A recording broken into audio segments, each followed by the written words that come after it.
Eastern religions, laws on the path to self.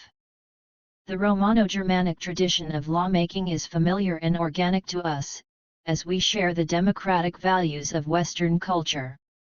However, laws that emerged from the religious and cultural systems of other civilizations are different. Among them, the religious and philosophical teachings of China and India are of particular interest. First, there is Taoism, an ancient Chinese philosophy that originated in the 5th century BCE in modern-day China. The roots of Taoist beliefs trace back to primitive magic and shamanism. Scholars note the multifaceted nature of Taoism, with the most well-known being philosophical Taoism, represented by the famous treatises of sages like Laozi, 6th century BCE, and Zhuangzi, among others. The main concept in Taoism is Tao, or the way of things, which represents the universal law of nature. Everything is subject to Tao, everything arises from Tao, and everything returns to Tao. The purpose of life is to understand Tao, follow it, and merge with it. In Taoism, the concept of wu-wei, or non-action, arises. This is the idea of not engaging in deliberate activities that go against the natural order. For example, according to Taoist followers, the best ruler is one who does not interfere in the lives of the people. The ruler's task is to harmonize relationships and prevent chaos, while the people will figure out what to do on their own. Taoism views everything in the universe as a single whole and seeks to harmonize contradictions. Taoism is characterized by accepting both good and evil as part of goodness, and it aims at understanding the immutable laws of universal changes in the universe. Initially, life and death were seen as equally important, but later, the concept of life, existence, became valued as the highest. The parables of Zhuangzi encourage people to follow natural laws and stay close to nature, guiding them toward the understanding of truth.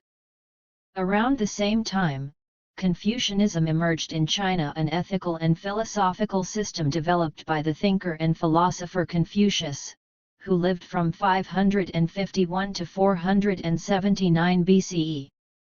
Confucianism is essentially a synthesis of reinterpreted teachings and doctrines that existed at the time. The main goal of Confucius' teachings is to strive for the state of an ideal, noble, person, junzi, with human personality being seen as valuable in itself. The ideal of Confucianism is a harmonious society based on ancient models, where every individual has their function. The main subject of Confucius' system is the noble man, a source of moral ideal for the entire society. He is characterized by a sense of harmony and the gift of living in natural rhythm. Confucius emphasized the 5 constants of a noble man: ritual and etiquette, li, humanity, benevolence, ren, duty, justice, yi, wisdom, knowledge, ji, and sincerity, trust, xin. In the treatise Lun Yu, the Analects, which is the essence of Confucianism, the theme of ritual is central. Confucius saw ritual as a developing cultural tradition that links many generations into a single spiritual whole across past, present, and future. He believed that the sense of measure embedded in rituals would convey the values of harmonious communication in a way accessible to everyone, thus promoting virtue. Historically, the reference to ritual helped society survive in extreme conditions and harmonize the needs of the population, even when resources were scarce.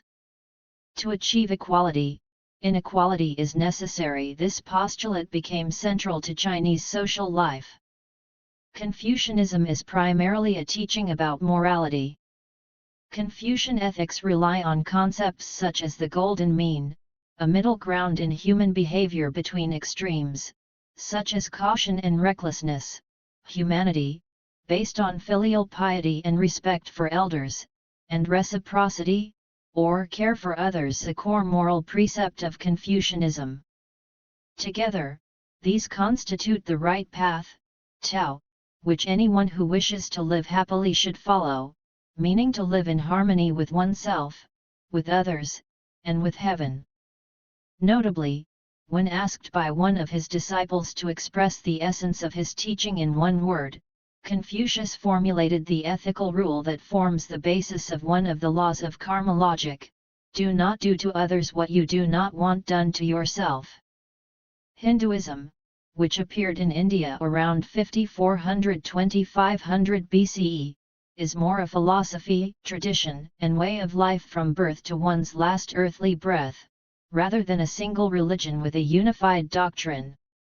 Hinduism has no single founder and is not a unified religion with a coherent doctrine, rather, it is a collection of religious paths, sharing Vedic roots but often contradicting each other. One of the most important concepts in Indian philosophy is Dharma, which can be described as a set of established norms and rules necessary for maintaining cosmic order.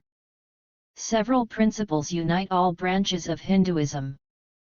Belief in gods and their veneration through idols, i.e., statues and sculptural images. Belief in the transmigration of souls, i.e., the possibility of a soul inhabiting the bodies of all living beings, from insects to humans, samsara. Belief that the order of reincarnations is determined by actions performed during life and their consequences, karma. According to Hinduism, the universe exists in cyclical time, constantly evolving, and humans live through several lifetimes, striving for moksha, liberation from the cycle of birth and death, samsara, and the possibility of reuniting with God. With some conditionality, Hindu sacred texts provide humans with 4 goals: artha, achieving a worthy goal, which includes attaining fame and wealth without fanaticism and greed; dharma, adhering to moral laws, performing virtuous deeds, and honoring the gods. Following dharma is the best way to improve one's situation in future lives. It is better to perform one's own duty, dharma, albeit imperfectly, than to perform another's duty well, states the Bhagavad Gita. Moksha, liberation of the soul from the cycle of birth and death, transition to eternal happiness and peace. It can be achieved by following the laws of karma, the universal cause and effect laws, according to which no sin goes unpunished, and no virtue goes unrewarded. Karma is the consequence of the law that asserts that every event has a cause and an effect. On the one hand, karma is not absolute predestination. On the other hand, if there were no predestination at all, this would mean absolute freedom of choice. Absolute freedom of choice and absolute predestination do not exist in our world. Every action we take triggers a response from other people and nature itself. Therefore, the outcome of karmic cause and effect relationships cannot be considered inevitable or completely impossible. Its manifestation is always the result of a combination of predestination and actions taken as a result of free will. Hindu cults and methods of overcoming samsara were criticized by another religious movement that arose in northern India in the mid-1st millennium BCE, Buddhism. The main laws of the universe, formulated by the founder of Buddhism, Siddhartha Gautama, who took the name Buddha, meaning awakened, are not so much self-sufficient postulates as they are algorithms for followers to achieve the ultimate goal, nirvana. The religious worldview of Buddha can be summarized in 4 truths. The world is full of suffering, dukkha. The cause of suffering is the result of bad karma, generated by attachment to worldly things, samudaya. Suffering can be ended, nirvana. There is a path to end suffering, marga. The elimination of desire brings an end to suffering, which is only possible through the attainment of nirvana, understood in Buddhism as the extinguishing of passions and the cessation of craving.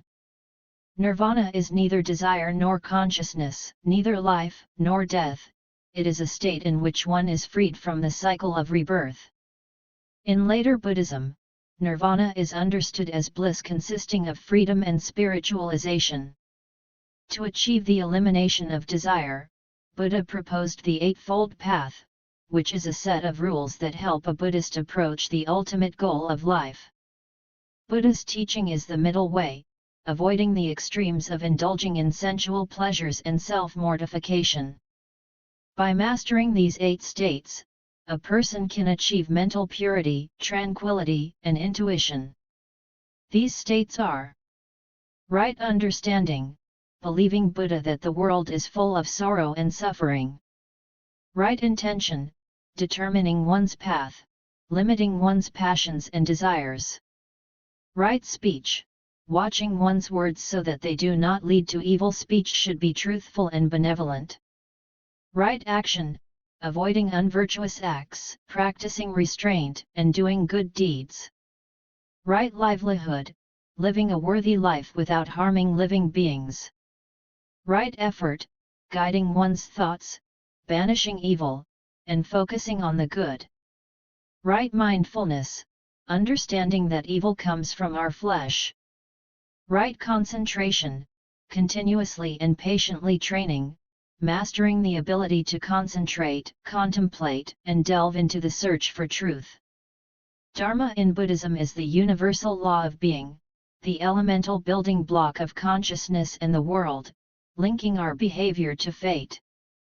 Dharmas are momentary, continuously appearing and disappearing, and their movement forms the individual, or other being, perceiving the world.